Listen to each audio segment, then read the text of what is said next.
Welcome to our video guide on managing in-cart stock report. This module allows you to keep a close eye on stock levels as customers add products to their carts before placing an order.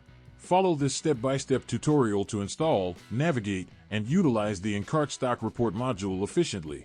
Begin by installing the module via the App Shop. After installation, go to the Reports and In-Cart Stock Report tabs. In-Cart Stock Reports are presented as tables under this tab. Columns display the date products were added to the cart, product quantity, model, name, warehouse, customer name, and an action option to delete the cart if necessary. Search for products in the report by name or group them by cart. Export in-cart stock reports to a CSV file with one click. Release all the report data easily using corresponding button.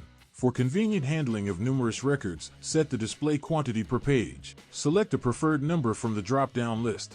Effortlessly monitor stock levels with the in-cart stock report module. Thanks for watching and stay tuned for more insights into optimizing your website operations.